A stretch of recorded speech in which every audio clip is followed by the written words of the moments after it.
Bom dia, queridos e amados irmãos. Estamos aqui mais uma vez na casa do Senhor para compartilhar com os irmãos esta maravilhosa palavra que o Senhor colocou em nossos corações.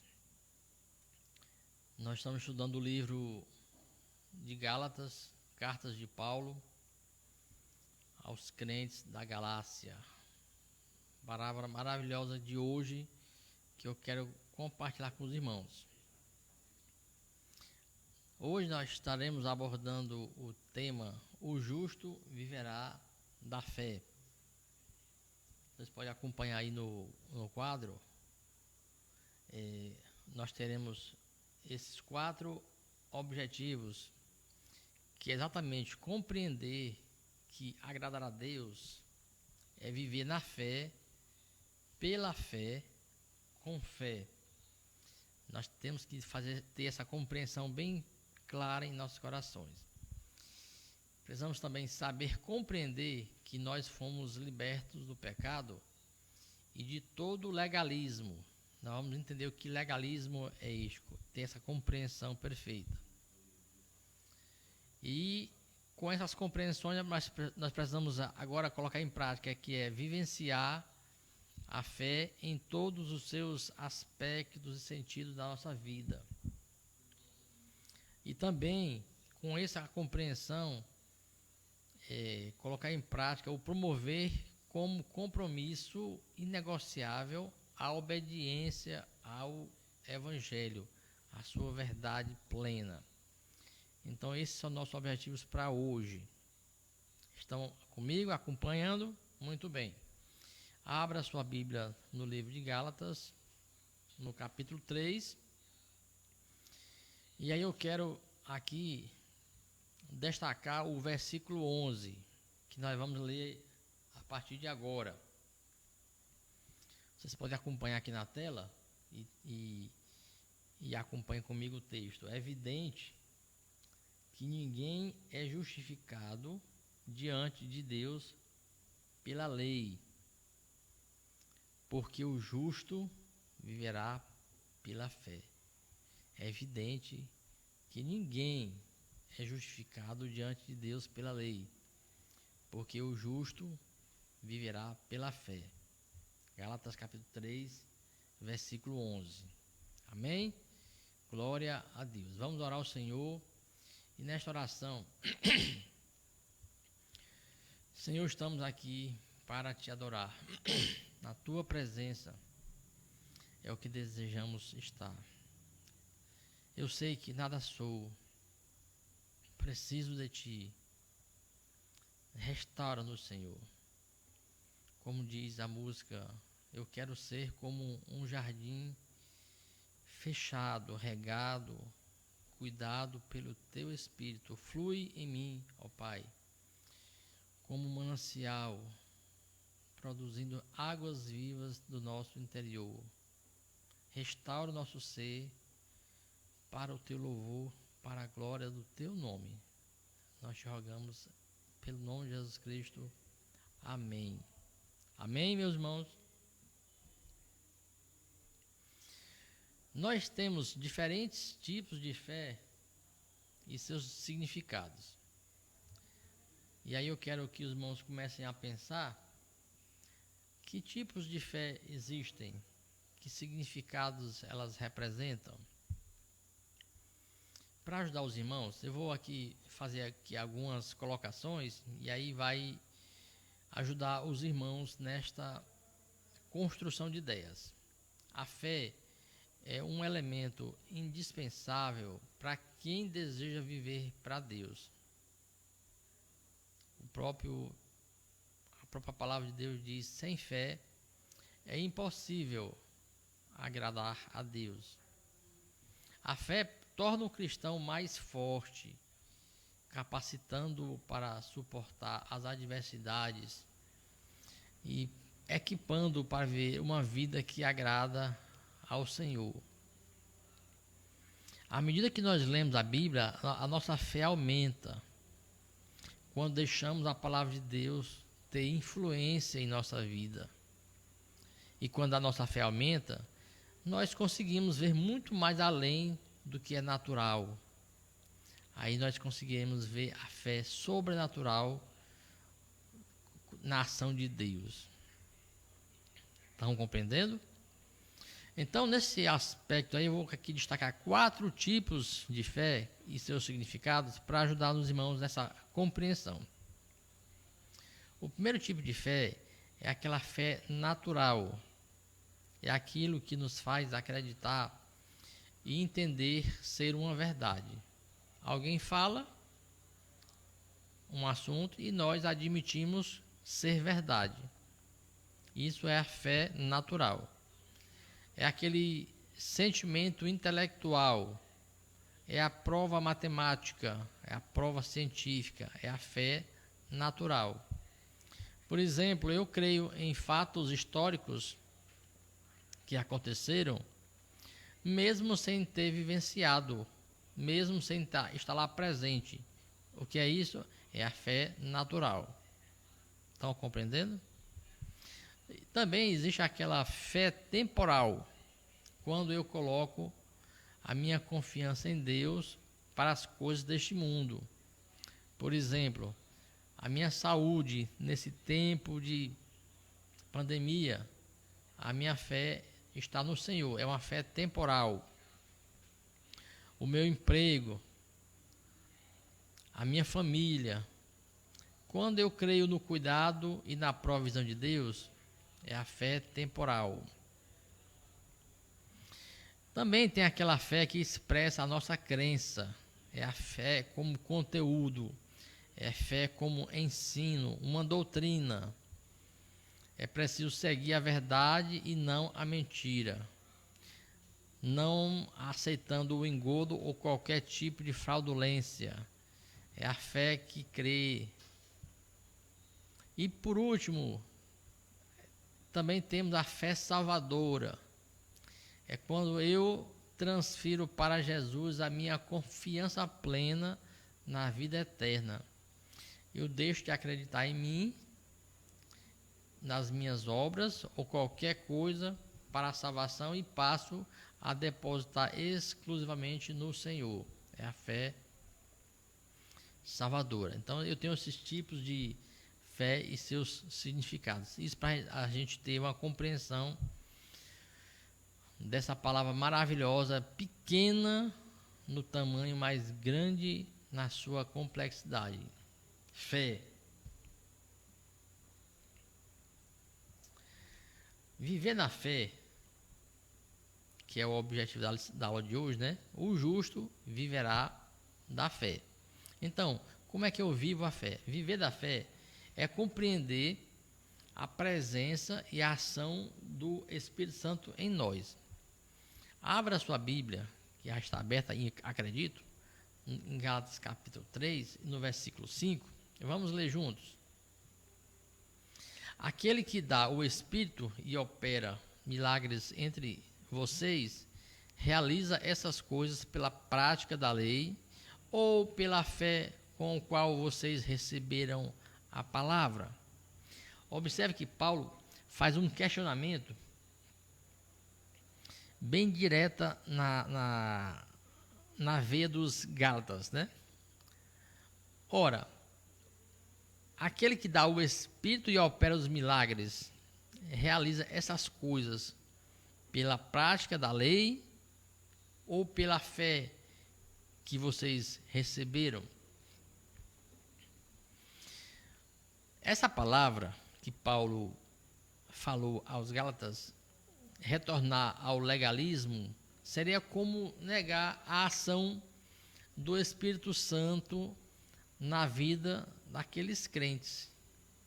O fato de terem ouvido a pregação com fé foi que fez com que eles tivessem recebido o Espírito Santo. A fé vem pelo ouvir a palavra de Deus. Não vem das nossas obras.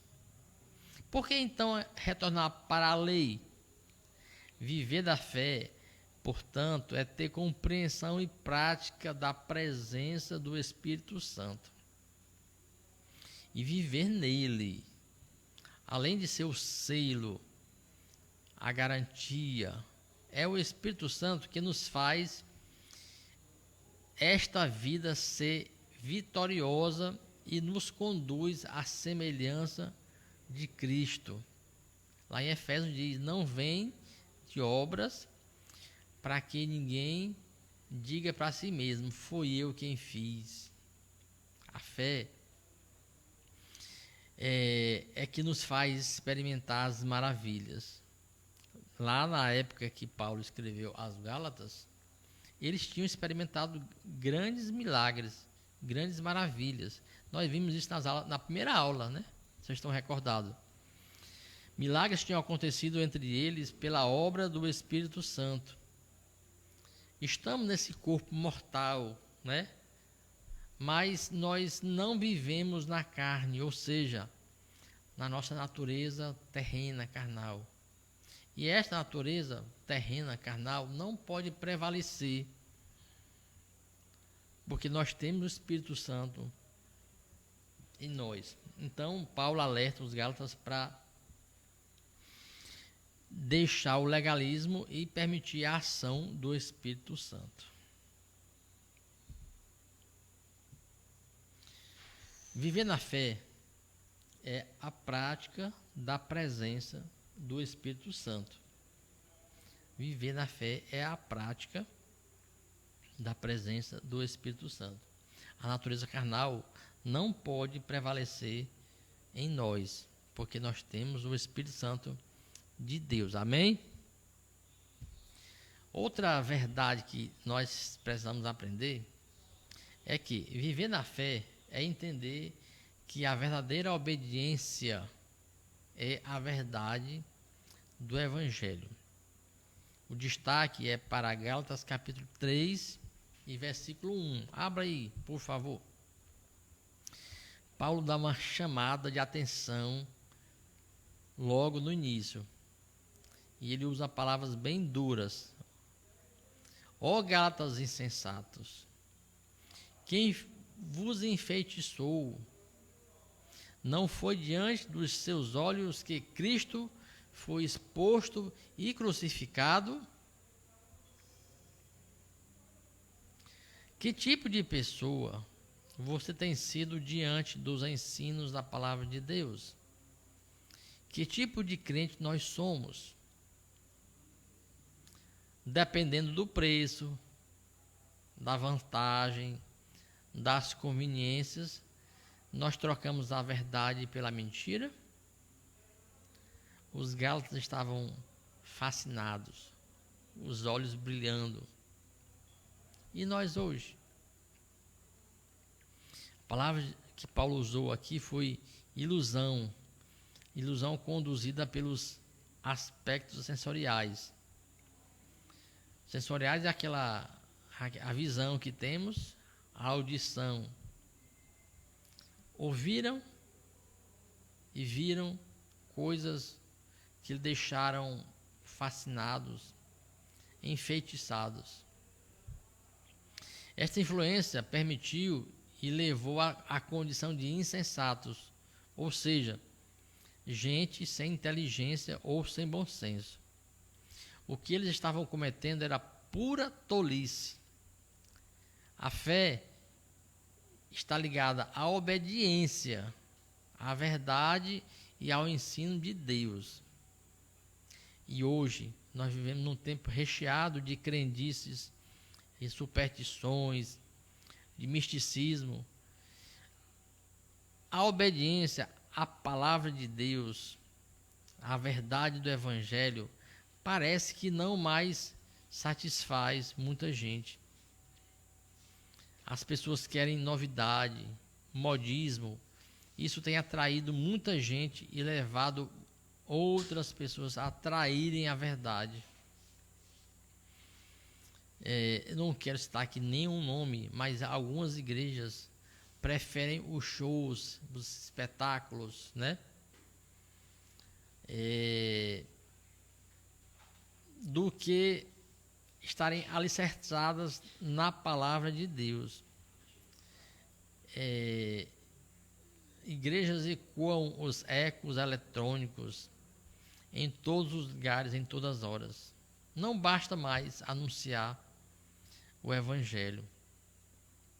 Para alguns, a doutrina é retrógrada, coisa do passado, não mais faz parte da atualização eclesiástica. A conveniência é mais interessante do que a convicção. Não basta falar que tem fé, é preciso ter conteúdo de fé. Não podemos separar a fé da obediência à verdade. Os Gálatas estavam sendo inclinados por ensino escusos a abandonarem a obediência à verdade do Evangelho e voltar às velhas práticas da lei. Isso realmente não pode. E aí isso nos leva a discutir. Vamos olhar para nós mesmos, né? A novidade e o modismo têm atraído muita gente e levado pessoas a esquecerem a verdade de Deus. É preciso ter fé com conteúdo. Será que estamos dando mais importância às coisas da carne, como bens, lazer, alimentação, do que a obediência à verdade de Deus? As nossas igrejas realmente têm ensinado a fé que agrada a Deus? Veja que a palavra de Paulo aos Gálatas é uma mensagem muito profunda e atual para nós no dia de hoje, né? Terceiro ponto de discussão que eu quero lançar para os irmãos: a fé, viver na fé, traz entendimento da importância do resgate da maldição da lei. Abra em Gálatas capítulo 3 e versículo 13. Acompanhe comigo. Olhe, Cristo nos resgatou da maldição da lei quando se tornou maldição em nosso lugar. Porque está escrito: maldito todo aquele que for pendurado no madeiro. Esse texto nos faz entender e perceber que em Cristo fomos salvos da maldição da lei. Infelizmente, muitos ainda vivem perpetuando o ensino e a prática da maldição debaixo da lei. E nós vamos entender no próximo tópico o que é essa lei. Eu quero que esses irmãos, por enquanto, compreendam isso. Não há mais como o salvo carregar sobre si e transferir para outros tipos de maldição. A Bíblia diz que nenhuma condenação há para os que estão em Cristo Jesus. Não há mais por que o novo carregar sobre si as velhas coisas, consequência da antiga dispensação, porque na verdade nós somos novas criaturas. As coisas velhas já passaram e tudo se fez novo. O sangue de Jesus Cristo é mais poderoso de qualquer tipo de maldição. Nós fomos resgatados pelo sangue de Cristo de toda a maldição da lei. Cristo se fez maldição por nós. E por isso a vinda de Cristo é de livramento, porque nós encontramos nele a verdade, porque ele é a verdade. Jesus disse: eu sou o caminho, eu sou a verdade e eu sou a vida. E Paulo usa essa palavra para resgate, que tem o sentido de comprar para libertar, de comprar para trazer de volta. Uma compra que tem um objetivo. Nós fomos comprados por bom preço, o sangue de Jesus Cristo, com o objetivo de retornar para Deus. Ora, Cristo nos libertou da maldição da lei por meio de sua morte expiatória e vicária na cruz do Calvário. e nós fomos libertos de todo o legalismo. Por isso o sangue de Cristo é poderoso para nos tirar qualquer tipo de maldição. Amém? Colocamos isso em prática em nossa vida. E aí, viver na fé é entender que a lei é boa quando é entendida como aio. Abra aí em Gálatas capítulo 3 e versículo 24. E esse texto é um texto assim, bastante curioso para nós compreendermos sobre o que é viver na fé. Gálatas 3, 24 diz assim: Assim, a lei foi nosso tutor até Cristo, para que fôssemos justificados pela fé. Aí eu fiz uma pesquisa sobre esse texto, né? Tutor. No texto original tem a palavra aio, né?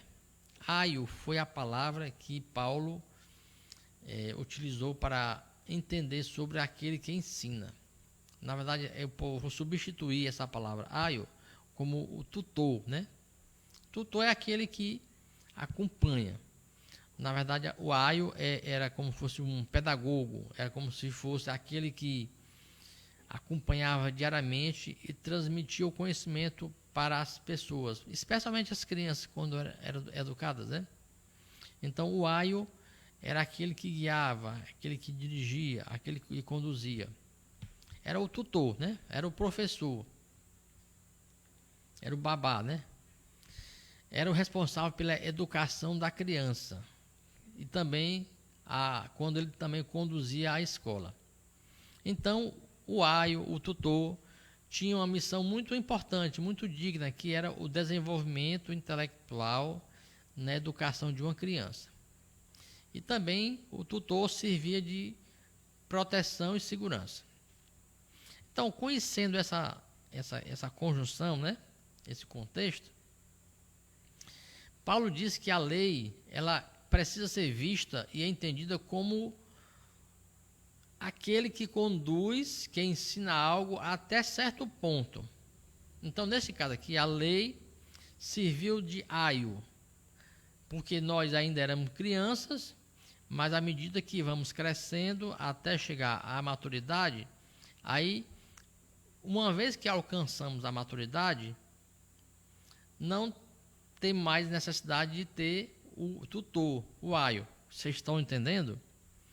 A lei tem o propósito de conduzir e mostrar a relação plena e maior que é Jesus Cristo. Uma vez que nós alcançamos a maturidade, não precisaríamos mais daquele tutor, isto é, da lei, porque ele já cumpriu a sua tarefa, né? A lei ela tem a tarefa limitada e temporária. Quando alcançamos a maturidade, isto é, quem está em Cristo não precisa mais do aio, não precisa da lei para a sua salvação. Jesus não é mais, a lei não é mais necessária, Jesus agora é suficiente. E os Gálatas tinham, na verdade, exagerado no reconhecimento, na importância e no valor da lei, entendendo que a lei deveria permanecer como elemento essencial à vida cristã. Ora, depois que chegou o tempo da fé e da graça, acabou-se o tempo do aio, da lei, do tutor. Portanto, devemos viver a fé como que compreender a temporalidade da lei e entender e compreender que a lei realmente foi algo útil, sim. E nesta compreensão surge a necessidade de compreender e praticar o propósito definido pela lei. A lei teve o seu tempo definido para a sua aplicação. A lei aponta para Cristo, a lei nos conduz para Cristo, jamais para substituí-lo. Então a lei tem esse propósito, né, de nos conduzir e nos levar a Cristo. Amém? Graças a Deus. E aí eu quero aqui reforçar, né, ó. A lei, ela é necessária e ela existe para apontar, para nos conduzir a Cristo, jamais para substituí-lo, porque a salvação é pela fé pela graça do nosso Senhor Jesus Cristo, não pelas leis da obra. Amém? Graças a Deus. Então, viver na fé nos faz entender a nossa condição de iguais no reino de Deus. Veja aí o versículo 28. Portanto, não há mais judeu, nem grego, nem escravo, nem livre, nem homem, nem mulher, porque todos somos um em Cristo. A cruz de Cristo desfez toda inimizade e separação entre o homem e Deus, e o homem para com o ser humano. A fé faz convergir para a igualdade, seja social, seja espiritual. O pecado trouxe separação, o pecado trouxe discriminação, mas Jesus trouxe união, harmonia. Jesus quebrou a barreira cruel dos povos para sermos um só povo, uma só família. A visão de igualdade e de unidade faz que possamos viver como um modelo de fé. A mesma comunhão em Cristo e o desfrutar da promessa é para que todos igualmente sejam um, sem nenhuma diferença. O evangelho que um recebeu é o mesmo que o outro recebeu. Por isso nós todos somos um em Cristo. Não há mais barreira, não há mais separação, não há mais interpretação antropológicas, não há mais conveniências radicais ou raciais. Essas coisas querem perverter a linda mensagem do Evangelho. Observe que Cristo, a cruz de Cristo, desfez essa inimizade que há entre Deus e o homem. O pecado causa separação e a cruz de Cristo nos traz de volta a esta união, nessa comunhão. Portanto, não tem mais diferença no reino de Deus.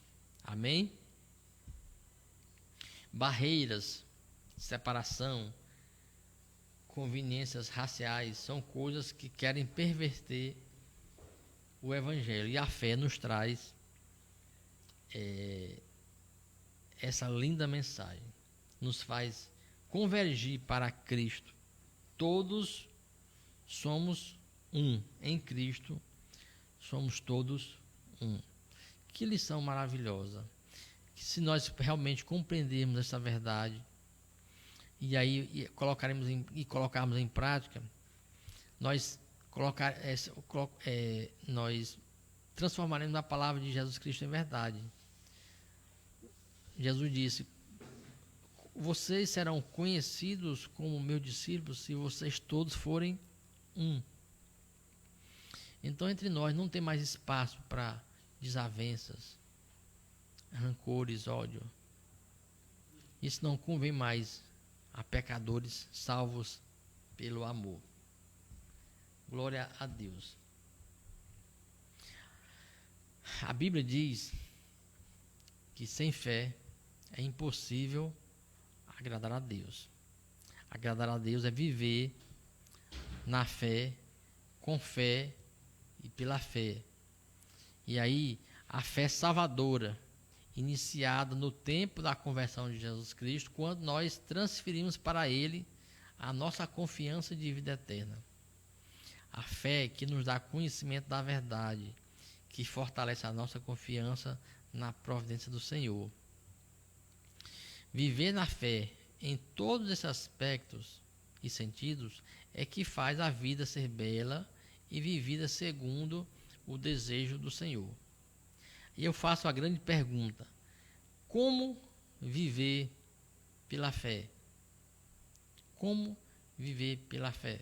E aí eu quero deixar aqui 4 reflexões para os irmãos.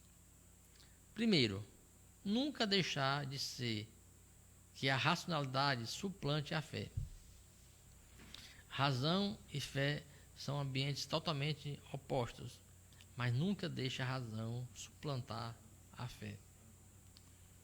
Segundo, desenvolver constante dependência de Deus. Sem fé é impossível agradar a Deus. Terceiro, realizar e promover as obras da salvação. Se nós somos salvos, precisamos colocar em prática as obras da salvação. E por último, promover um compromisso inegociável à obediência à verdade do Evangelho. Não tem meio termo.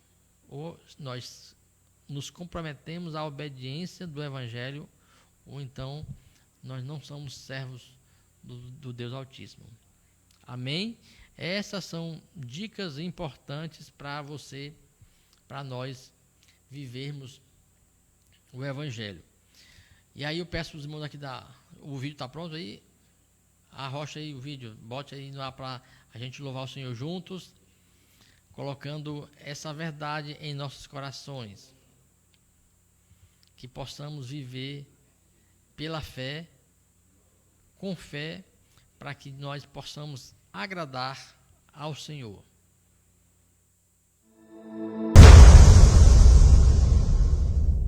Podemos viver pela fé, pela graça de Deus. O justo viverá da fé. Naquele tempo, os judeus queriam que os gálatas vivessem a fé na observância da lei. Se acontecesse hoje, como você resolveria este problema? É um desafio que eu deixo com os irmãos. E peço que o Senhor, pelo seu Espírito Santo, coloque nos corações de cada um de nós essa lição maravilhosa, que possamos realmente viver pela fé. Ó Pai, obrigado pela palavra que o Senhor colocou em nossos corações. Que o teu Espírito Santo esteja conduzindo nossas vidas à prática da obediência à tua palavra. Que sejamos justos e justificados pela fé que temos em Cristo Jesus, o nosso Senhor e Salvador, pelo qual nós oramos. Amém. Que todos tenhamos uma semana abençoada.